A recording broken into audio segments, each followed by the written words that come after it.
Welcome to today's webinar brought to you by the Orthopaedic Research and Education Foundation through OrthoTV. Today we have the pleasure of Dr. Swarnendu Samanta from Kolkata doing the webinar. He's going to be talking to us about interpretation of MRIs of the knee as well as the shoulder.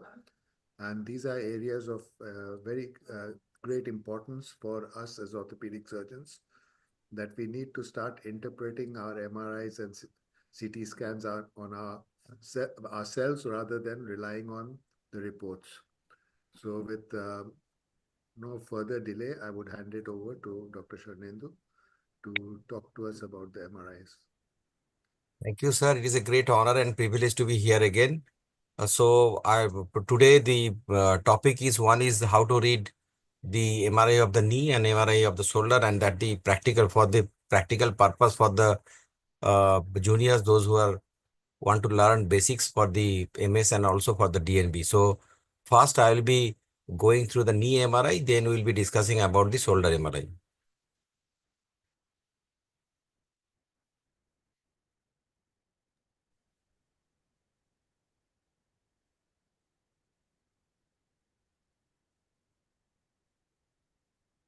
Is it full screen now, Janki? Yes, sir. Okay. So I think before we go into the detail of how to read the knee MRI or any MRI which is mandatory for the orthopedic purpose, we have to understand what are the basic sequences for the MRI. The one is the T1 and T2. I am not going to the detail how the physics of the MRI is done, because this is a magnetic field and all this. So we have to understand what is the basic sequence like the T1 and T2. If you see this picture, this is the sagittal section, and you see this is the infrapatellar fat.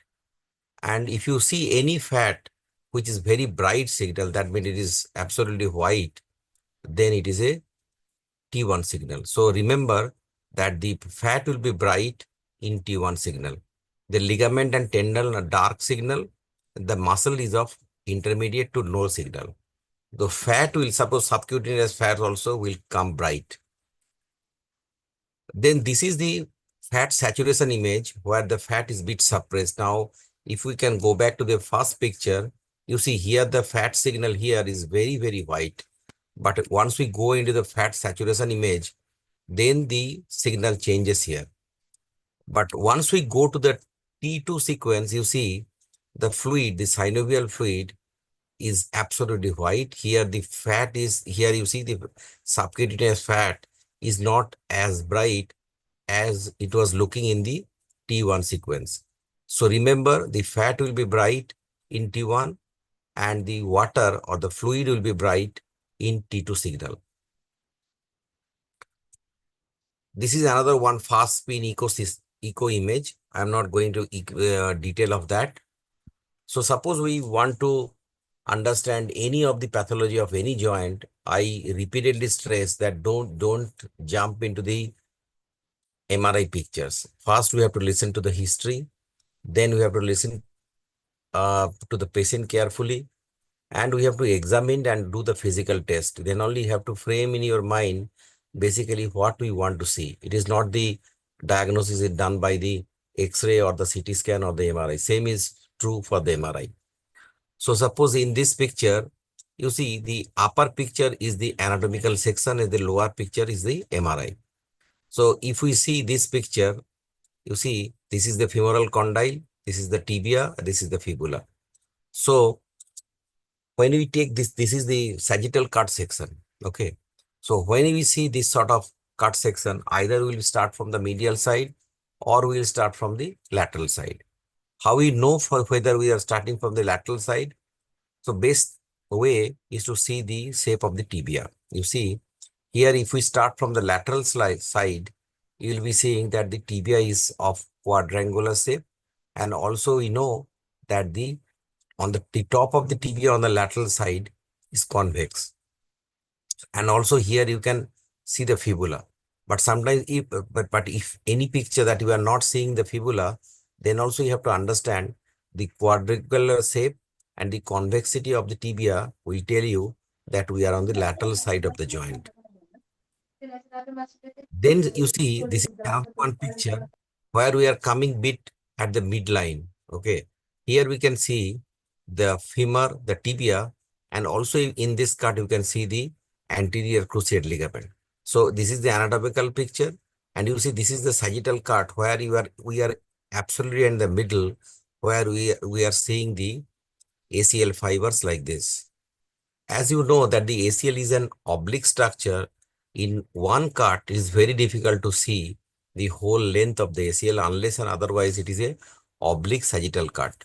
So you have sometimes we have to order to that. You can go to the console, you can talk to your radiology that so that you suppose you are suspecting that ACL is torn, then you can have the oblique sagittal cut. But for the basic and for the basic understanding that this is the way how the normal looking ACL will be looking.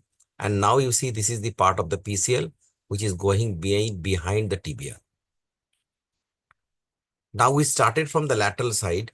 Now again we are still in the middle. Now you see we can see the whole picture of the PCL. You see this is just like a comma.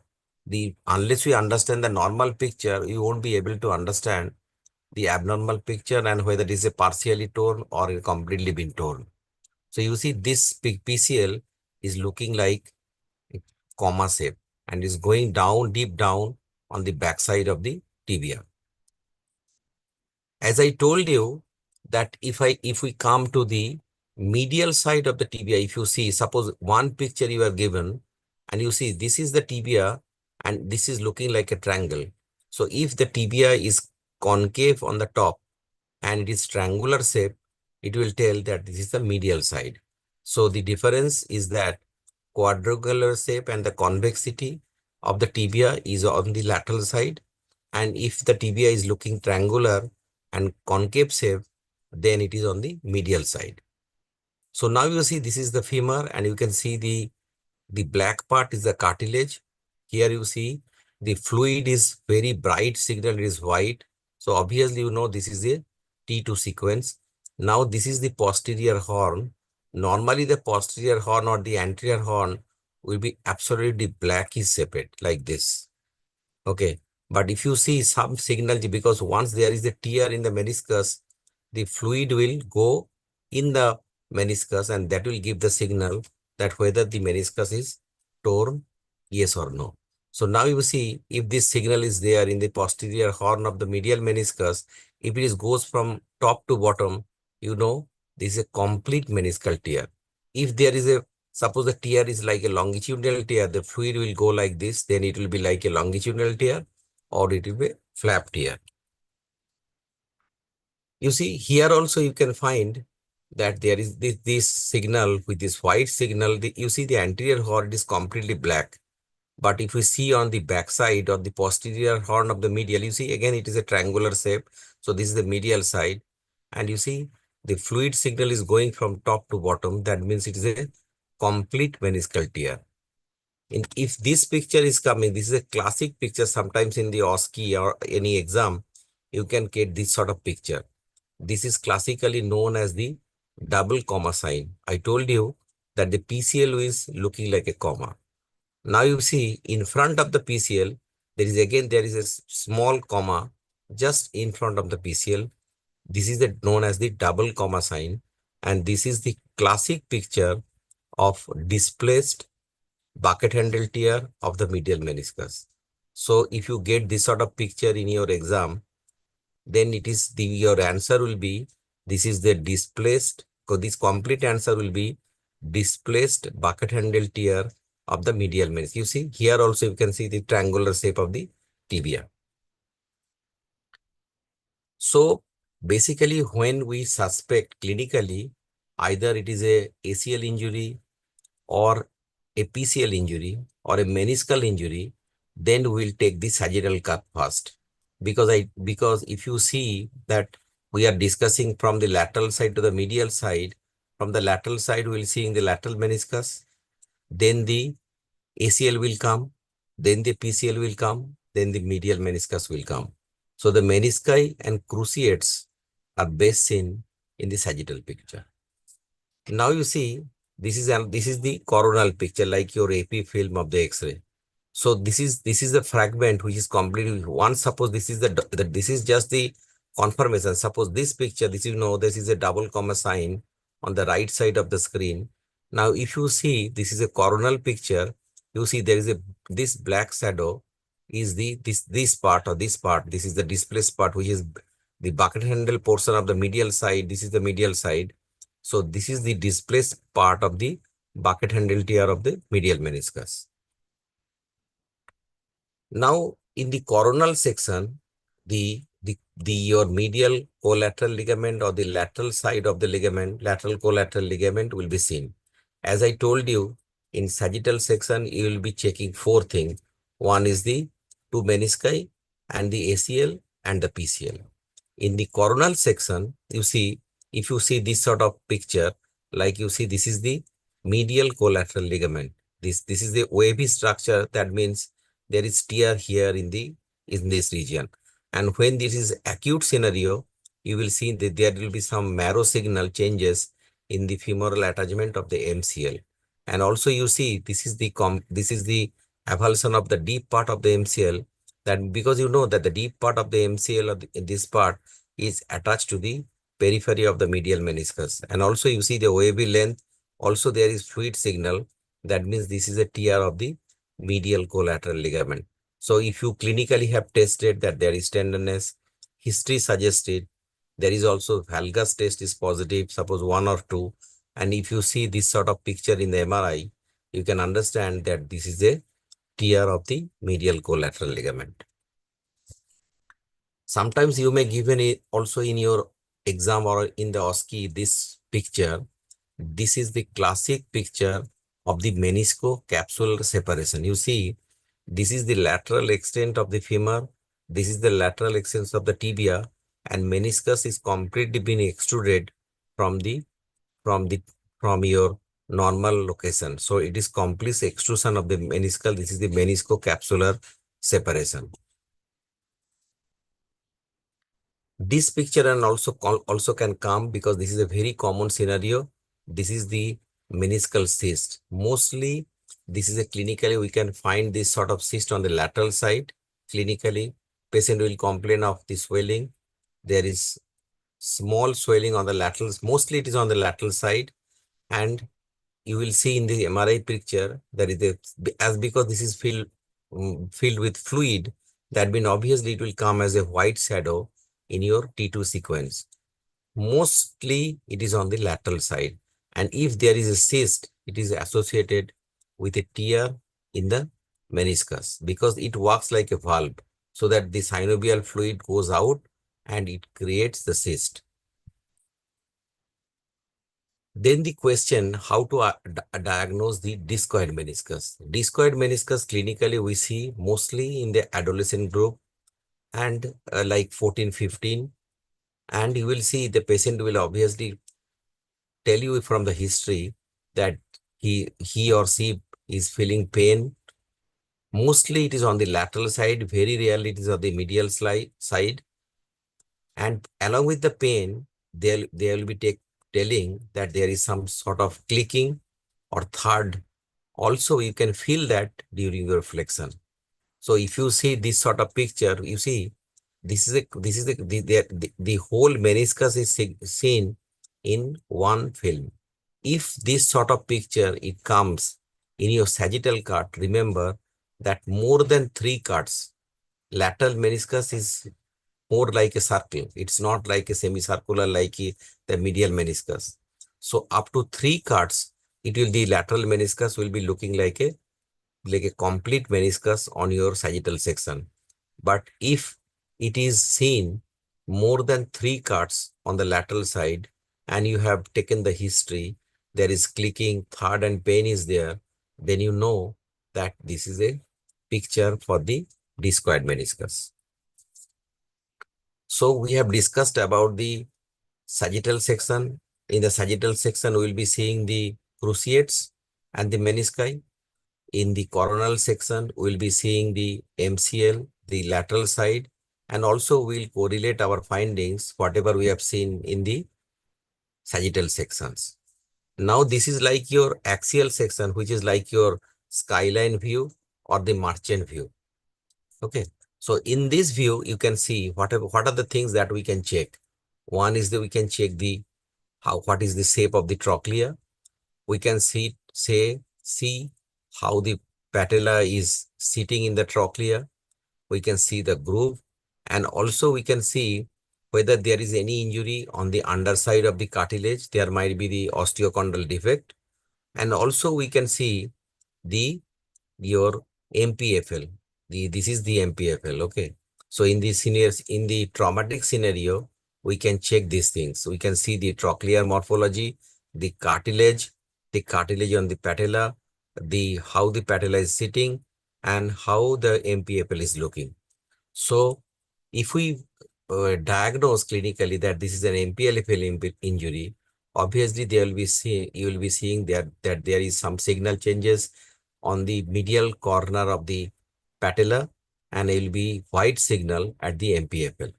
Now this is, you see here there is some marrow edema, and also the ACL is not been seen. And Janki, you see just here you can see the stop the ACL is seen like this. Okay. ACL is more or less when the intact ACL you will see, it is like 45 degree from the tibial surface. So you see the ACL bundle, there is no edema but nothing. But if you see if you remember how the normal PCL was looking, you see there is some edema, and also this you see that it is not as thick as like your tibial insertion. In the middle there is some deficiency, and also some white signal inside the PCL. So this is the intra-substance tear of the PCL. Now the osteochondral injury, sometimes clinically people may tell that there is some locking symptom, because post-traumatic we can find X-ray will be coming sometimes normal. You have to do the MRI. Now you see, if you see this picture like the sagittal cut and also in the coronal cut, you see if you see this is the normal femur, and this is the thickness which is black is the cartilage, and this part is completely lost. So this is the classic picture of the osteochondral injury. So this may also come in your exam and also in the OSCE, about the what is it. It is a classic picture of the osteochondral defect. And when suppose there is, whenever there you, I think everybody has seen in the MRI, if you have seen that there is some white signal in the post-traumatic scenario, that the in the marrow there is some bright signal inside. So whenever you see this sort of bright signal inside, this is basically the bone contusion, because the blood is there, fat signal is there, and fat will look bright in T1 sequence. So in the T1 sequence, if you find that there is bright signal inside the marrow, that means this is the bone marrow edema because of the bleeding. This picture, I think we have all read that nowadays we have to understand clinically, and also the classic history is there, and the theory. In theory also you'll be finding this question, the root lesion, and what is the classification of root lesion, how the patient come with the root pain, because classically the people will tell there is no definite history of trauma. The overweight guy, the either middle-aged male, they suddenly tell you that when I get up from the chair, I got a click, and they are not able to. The extreme painful situation from the history itself, you know that there is tear in the root. Like this is the Laprad's classification of the root tear. Janki, The please theory ensure. purpose, Sorry, I am not. This is a just a theory second, Shamanto. going into There's a lot detail. of. Muted, sir. Why is there so much Yeah, background sound actually, coming? two people joined right now, so I No, have but muted just now. just keep them muted all the time, no? Yes, sir. Okay. Okay, Sorry, sir. carry on, because it was just. Okay, sir. So this is the another picture. This is for the junior. This is also coming in the OSCE. This is the picture. This picture will come in your exam, sort of thing. If this is the anterior horn, you see this is a black triangular shadow, which is the anterior horn. And you see there is no horn is seen on the backside. This is classic signal. They will ask you what is the signal. This is known as the ghost sign. That means the medial meniscal side. You see, this is the triangle shape of the tibial condyle. This is concave. So this is medial side. The anterior horn is seen, but there is no posterior horn. This is absolutely been missing like the ghost.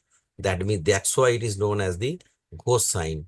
Ghost sign is the classic picture of the root tear of the posterior horn. So this is the root tear, which you can correlate in your this picture, or you can, if you very carefully see your coronal cuts, you see the root. This is the lateral side. This is the fibula.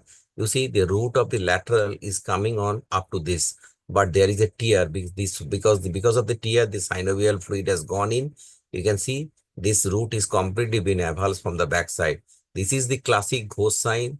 Then you can correlate in the coronal picture that your this is also the, and also this is another one. This is known as the, as I told you, this is known as the meniscal extrusion. You see, whenever there will be this sort of ghost picture, ghost sign is there, root is missing here in the coronal picture, and there will be the medial meniscus will come out of the joint line. If you draw a line from the lateral, from the medial margin of the femoral condyle to the medial margin of the tibia, you will see the medial meniscus should be here inside this line. But if it has gone out of this line, this is classic picture of meniscal extrusion. Meniscal extrusion is more or less equivalent to your root tear. So before we go to the posterolateral corner, I will request my junior colleagues that please read the basic anatomy, how the three layers are oriented. It is a first layer, second layer, and third layer. First layer is the biceps tendon and your iliotibial tract.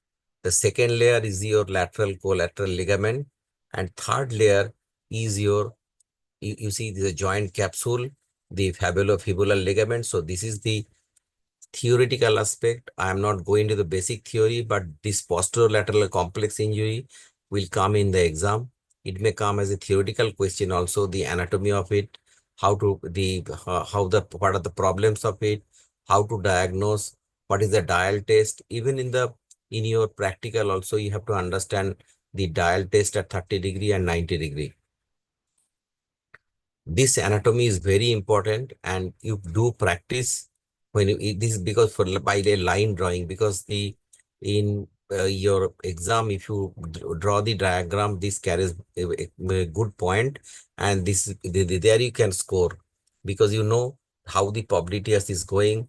This is the lateral collateral ligament, and this is the popliteofibular ligament. Unless you understand the lateral corner anatomy, you won't be able to understand the posterolateral corner repair, even the reconstruction, the Larson technique, the Arcedio, or the Laprat technique. So you have to understand what are the insertion point of your fibular collateral ligament, how the biceps is coming, how the popliteus is coming, what is the importance of the popliteofibular ligament.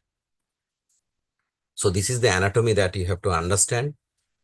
And you see, this is the picture. Once you have understood the basics of the menisci and your medial collateral ligament, the lateral collateral ligament, then you can upgrade your understanding process. Now you see, if I tell you once, you will never forget how to see the lateral collateral ligament. If you see this sort of coronal picture, you see the lateral collateral, you can see the complete length of the lateral collateral ligament, which is coming from the lateral epicondyle to the fibula. So this is the lateral collateral ligament, and just next to it is the bicep. This is the biceps tendon which is coming. Okay, so if this is the normal lateral collateral ligament, just for the comparison sake, I have given one picture where you see this is the wavy sort of picture, as it was wavy in the MCL injury. Now you see this is the biceps which is coming beautifully on the fibular head, but there is deficiency of the here insertion of the lateral collateral. Here you see, if you compare this picture with this red arrow picture where the lateral collateral ligament should be straight like this, it is not there. That means it is a injury to the lateral collateral ligament. So I think if we take the history properly, if we do the classic clinical test properly, then we can frame in our mind what are the picture, what are the things that we are going to see in the MRI. So if we suspect a meniscal injury or a cruciate injury, we will be taking the sagittal cut first. Because I told you in the sagittal cut, you will be seeing the cruciates and the menisci best. Then you can reconfirm in the coronal cut. But if we clinically see that there is a MCL injury or a lateral collateral injury, you will be taking the coronal cut first. Then you can check the sagittal cut or the axial cut. But if we understand, if we clinically suspect this is a MPFL injury or a osteochondral defect or some problem with the trochlea, we will be taking the axial cuts. And you have to understand that the fat will be bright in T1, the fluid, that means synovial fluid, will be bright in T2. And if we understand this basic part, I think the reading the MRI is not at all difficult, because the anatomy of the knee is very simple. Only thing is that the complexity is in the posterolateral corner.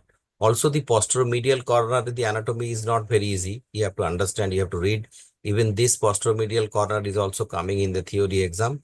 So please read the posteromedial corner as well as the posteromedial corner. Thank you for your kind and patient hearing. Now I will over myself to John sir. If I have missed anything or I have forgot anything, he may add on. Thank you. No, thanks, Swarnendu. That was excellent and really very helpful, I think, for most people, because all of us have difficulties in actually reading the MRI, and we rely too much on the radiologist's report, and sometimes they give you reports which don't have anything to do with what is actually there in the knee. And if you are able to interpret the MRI yourself, it makes a big difference. So I think we should open this for questions to the delegates, and then if I'm sure there should be some. So, yes, right now Janki, there is. you have to get the delegates or the residents to start asking questions. I think only you ask Yes, questions; they never ask questions. Huh?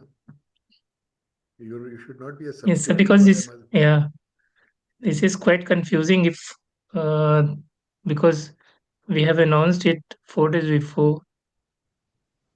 Maybe if they have read, then they No, must have some there are a questions. lot of people there, so they should be asking Mm. questions. I think from next time I will make sure that they ask questions. Otherwise, we'll have to start asking them questions. So, Nendu, maybe you should ask them questions now. No, I think they can type their question, or they can have the question in the chat box, or Yeah, but they don't Dr. do that either. Okay, That's okay, the problem. Okay, anyway, let's carry on with the next part, and hopefully by the okay. end of it, they'll have questions. Okay.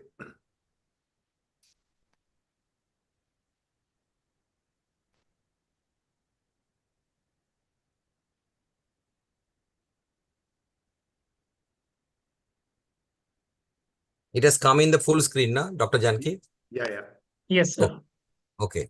So I think if just remember two things. One is the fat is bright in T1 and the fluid is water is bright in T2. So that will tell you that this is the basic. If you remember the basic, then if you remember the anatomy, then understanding any joint pathology is not very difficult. So I have told in the knee that we have got three sections. One is the sagittal section, one is the coronal section, and one is the axial section. In the shoulder, the normal section and anatomy, the structures around the shoulder you have to understand, and what are the common pathology. This picture I have already told you how to understand which is T1 and which is T2. Here also you will be finding the axial cuts, the coronal oblique cut, and the sagittal oblique cut. Why the term oblique is been added to it? Because we all know the scapula is not exactly at the coronal plane. It is 30 degree oblique to the corona. coronal plane. So you see, if we take suppose the coronal cut, it is not like we have to take the cut like this. It will be taken in the scapular plane. That's why it is known as the coronal oblique. But if we see that, if we see the sagittal oblique, the oblique, it is not coming exactly from the front like your AP picture, because you know your true AP is taken like this. So this is the sagittal oblique. In the axial oblique, it will be picture will be taken like this. So as I told you during the MRI of the how to read the MRI of the knee, so this you see, this is the anatomical drawing on your left side of your screen, and this is the right side is the picture, is the axial cut of the shoulder. You see, you have to understand which is the front side. The best way of understanding the front side is that you can see the how the glenoid is oriented.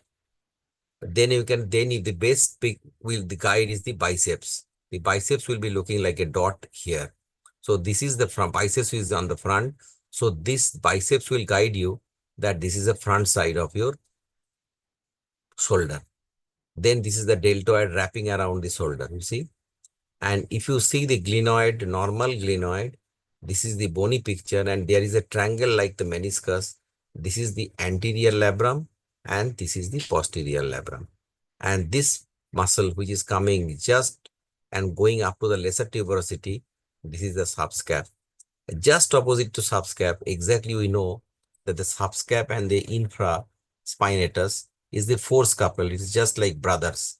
So if you see the subscap which is coming on the lesser tuberosity, then this is the infraspinatus which is going on the backside. So in the coronal picture, so many informations we can get, the axial picture. Now you see, this is just like the AP film of the X-ray. You see, this picture, if you see, you see, just like the AP film, this is the glenoid, this is the humerus, and this is the supraspinatal muscle belly, and it is coming, this is the tendinous part, which is coming on the top here, going to be inserted on the greater tuberosity. So this is the anatomical picture, how it looks. This is the subscap muscle mass. This is the subscap muscle mass. This is the glenoid. And now you can also see the AC joint. This is the acromion. This is the clavicle. If there is some pathology, you can also understand whether there is some pathology on the AC joint. But most important thing that you have to understand, this is the supraspinatus and how it is inserted on the greater tuberosity. And this is known as the, as I told you, the oblique term because of the obliquity of the scapula. This is the sagittal cut. Okay, this is the sagittal oblique. So this is the anatomical drawing. And now see, your whole cuff is looking alike a hat, you see. Now you have to understand which is the front side and back side. As I told you, the best way to understand which is the front side and back side is to look the acromion, because you know the acromion will be down on the back side and it is up on the front side. So you see this is the acromion, this is down here, so this is the back side. And if this is the front side, because the acromion is up on the front side. Okay. And you see this is the bright fat. So this is the T1 image. Okay. So here you can, as I told you, this is the front side. So this has to be the subscap. This is the supraspinatus. This is the infraspinatus. And this is the teres minor. Okay. So whole thing will be coming like a cover on the, like a hat. And if you see, now you can see, once you have understood the normal anatomy, then you can understand the more critical anatomy of the shoulder. Even if the pictures are very good, you see, this is the supra is coming here. You can see the clavicle here. You can see the glenoid. You can see this is the 12 o'clock position where the biceps anchor. This is the biceps anchor, how it looks. And then if you are very critical, even you can see the coracoclavicular ligament. You see, as I told you, suppose this is the acromion. Now I think everybody can understand which is the front side, which is the back side. You see the acromion, the back side is down, the front side is up. So this has to be the subscap. This is the supra, This is the infra and this is the teres minor. And this picture is known as the end-face view of the glenoid. Because you see, you can see the whole face of the glenoid. If there is some deficiency of the glenoid bone, you can see there. If this is the coracoid, this is the clavicle, this is the acromion. So you see, the glenoid is, because you know that the coracoid is the continuity of the of your glenoid structure. So this is the, you can see the face of the glenoid. So if there is any bone loss, that can be also seen like your CT scan in the MRI picture. Now, once you have understood that, you have to see the how the axial cut will look, how the coronal cut will look, how the sagittal cut will look, then you will understand the basic pathologies. Okay. Because if I go back, you see in this picture, you see the how beautifully the muscle belly is coming, and then it is the tendinous part. And once I go here, you see that there is some signal changes, like your, as I have shown you, shown during the knee MRI, that the in the ACL or the PCL, there is there, if you see the white, because tendinous pus has to be completely been dark. So there is some changes, that there is white signal in the middle of the tendon. That means this is a partial tear, or there is intratendinous degeneration, or tendinopathy, or tendinosis. This is the like this. Okay. So supraspinatus tear, as we classify, there are a lot many classifications there. The best is the most easy classification to remember is like the A, B, and C. A is the articular side tear, B is the dorsal side tear, and C is the complete tear. So A is the articular side tear. This is the articular side tear. If you see this sort of picture in the MRI, this is the dorsal side tear. This is the partial intra-substance tear. And if you see this sort of picture in the MRI, then this is a complete tear. So now you see, this is the tear. Suppose this is the muscle belly, and you see the signal is changing, because this is the muscle. Now the tendon, this is the blackish signal. The whole, this signal here also should be completely dark like this. As like your meniscus, there is a tear, the fluid has gone inside. So that's why you can see that there is a white signal on the articular side. So this is the partial articular substance tendon avulsion. So this is known as the classic picture of the pasta lesion. And now you see here the articular side is intact, but there is a tear on the dorsal side. This is the partial tear, but this is on the dorsal side. And you see here also, as I told you, in the if you see the drawing and then you just match with the MRI picture, the superior part, it is going, the inferior part is continuous, but there is fluid in the middle of it. So this is the intra-substance tear. Now you see there is no continuity of the tendon. You see the drawing here and you see the picture, the coronal cut. You see there is no continuity on the blackish part. This is the tendinous part which is attached to the greater tuberosity, but there is no tendon in the middle of it. So it is completely been retracted and there is a complete cuff tear.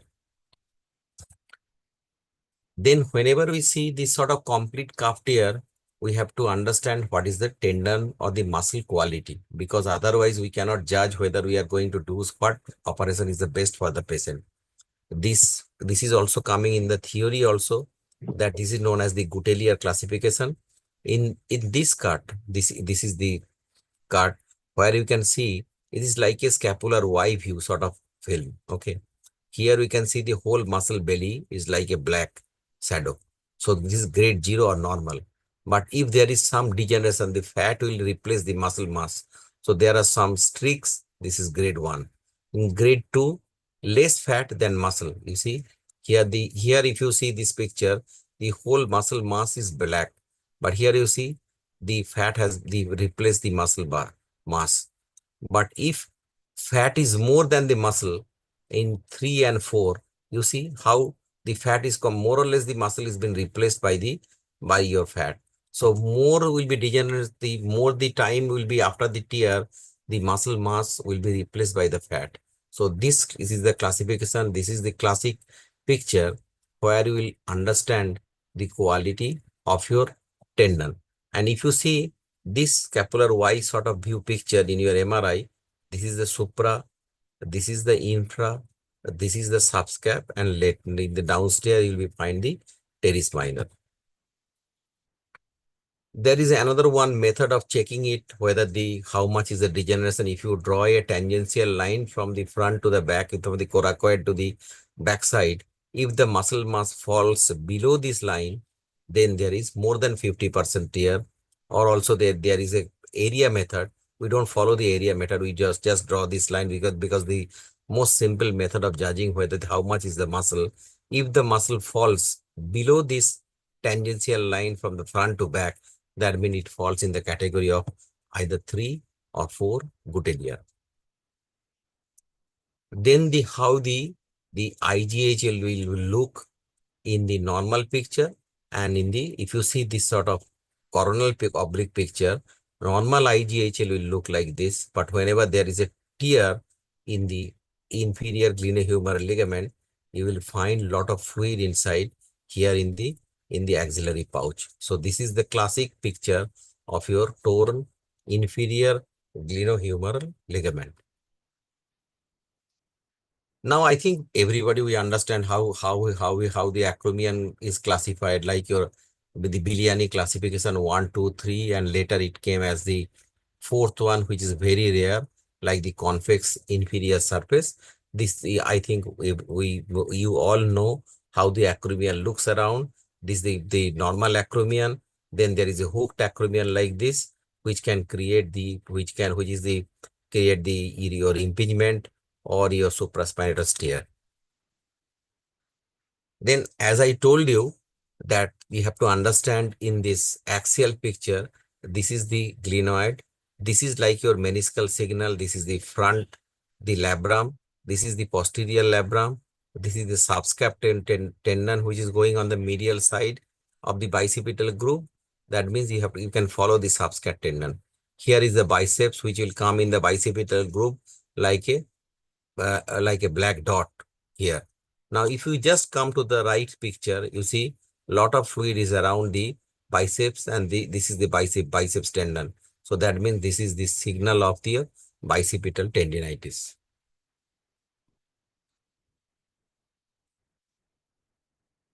Then you have, as I told you, that in your axial picture, if you just follow the biceps tendon, then you can follow the subscap tendon here like this. This is the classic, like your supraspinatus tendon here. You will find that there will be fluid where the biceps is supposed to be inserted on the lesser tuberosity. There will be discontinuity in the tendon. And sometimes if you find this biceps is not in the groove, it is dislocated on the medial side, that is an indirect signal that there is a tear of the subscapularis. This is probably the most important picture that we have to understand. In the recurrent dislocation shoulder, we see a lot of patients in the OPD. The people come with the MRI, and you see this is the axial cut, which will tell you whether there is a tear in the labrum. As I told you, because in the normal MRI, I told you that this black triangular shadow that is in front is the normal labrum. But if you see the diagrammatic picture, and if you correlate with your MRI, you see the labrum has been, with the capsular thing, has been detached from the corner of the anterior part of the glenoid in the axial picture. So this is another one variety where the bone has been avulsed. So this is the bony Bankart. It will be looking like this. This is the soft tissue Bankart. You see only the soft tissue part had gone. But if you see this sort of picture in the axial picture, you will know that this is along with the soft tissue part, the bone from the front of your glenoid is also there is a fracture. So this is a bony Bankart. There are a lot many classifications that you can find. Is a theoretical aspect. I am not going into detail how the Bankart or the osseous Bankart or the bony Bankart, the ALPSA means there been the anterior labral periosteal sleeve avulsion. That means you see your labrum, which is supposed to be at the top of here, it has gone down, and this is the periosteal sleeve, which is completely avulsed from the front of it. So unless you understand your MRI, when we go to do the reconstruction or the repair of the labrum arthroscopically, and we don't apprehend or we understand this lesion, then it is very difficult how you repair it. Because if we cannot repair this, or we just liberate this tissue so that we don't repair this labrum to the top here, there will be high chance of recurrence. This is the Hagel lesion. Hagel lesion is very difficult to understand clinically, but you will be beautifully, you will be seeing that there is a humeral avulsion of the glenoid labrum, because if we just do the repair for the Bankart and we don't understand the Hagel lesion, this is basically a day one failure in surgery, and 100% it will fail and it will redislocate. And this is the classic picture of your Hagel lesion, and this is the way how the ligament is attached. It is avulsed from the humeral side, not from the glenoid side. So it is humeral avulsion. Then sometimes you may find like you're from the front side, how we see the classic Bankart lesion is this is, you see here the labrum, which is like the meniscal shadow. There is fluid below that. This is a white signal. So you see this is a white signal. That means it is the tear from the front side or also on the back side. Basically, this is like a pancapsular lesion. It is torn on the front side and also on the back side. Slap tear is very difficult to diagnose clinically. There is no single test which can be diagnosed, which can be exactly telling you that this is a slap tear. Patients usually are young, and they from the history, you have to suspect that he might be having the slap tear, because they will all tell that my throwing disability, they cannot throw the ball from the boundary, and typically at 90-degree abduction and extra rotation, there will be pain, like in the throwing position. This is known as the ABAR position, abduction and extra rotation. So the patient will be talking of the pain in the throwing disability. You can do your O'Brien test or the ABAR test, and you see this picture. Sometimes even in the common MRI, normal MRI, it is very difficult to understand. So we do if we suspect it, we have to do the contrast with the MR arthrogram, where the fluid or the contrast will go just below the biceps anchor, because this is the 12 o'clock position of your glenoid. So it is like your meniscal picture. You see the fluid has gone in. So if you see this sort of picture, then you understand this is the biceps anchor, because slab means superior labral anteroposterior. So it goes, you know that you know that the biceps is not attached at a single point. It is like an U, like this. It is front to back. So the biceps goes like this. It goes on the top side at the 12 o'clock like a U. So this is the superior labrum anteroposterior lesion, where the fluid goes in, and this will give this sort of picture. Sometimes when there is a slap lesion, because the fluid just goes under the biceps, it can form a ganglion, which is known as it is the classic picture also in the OSCE. It can come like this. This is the suprascapular notch ganglion. You see this picture, because like your meniscal cyst, the fluid has gone just under the biceps anchor. That's why it has given the superior suprascapular notch ganglion, which compresses the suprascapular nerve. Then in the Hill-Sachs, you have to understand, when we see the recurrent dislocation, you see this axial cut. This is I told you, this is the front side. You can see the biceps, and you can see the morphology of the glenoid. And here you see there is depression on the back side. So this is the classic signal of your Hill-Sachs lesion. You see, even in your coronal picture, you can find this Hill-Sachs. But the best way of seeing the Hill-Sachs is your axial cut. You see, this is the depression, because it has to be coming like a round shape of the humeral head. But here it is depression, because the humerus was dislocated on the front. It has impinged on the front of the glenoid. That's why there is a depression as a bony defect. Greater tuberosity avulsion, the minor crack. Sometimes the young people, we cannot understand in the in the normal X-ray. Sometimes the high demand people, we have to do the MRI to understand whether there is a very silent lesion on the greater tuberosity. This is you can see the marrow edema as I was telling during the MRI of the knee. You can see there is marrow edema. This is the bone impaction. This is a greater tuberosity has been fractured, which is not been evident in the X-ray, but there is bony edema. So you need rest, otherwise it can displace later. So I think in the knee or the shoulder or any joint we examine, the history is very important. The age is very important for the shoulder because young people, traumatic, will understand that probably there is some instability. Middle-aged people will be thinking about the impingement or the calf issues. Older people, more than 60, we are not going to think about the instability. We are either seeing probably the bicipital tendinitis, the impingement, the supraspinatus tendinitis, or most likely if there is a trauma, we are thinking about the calf lesions.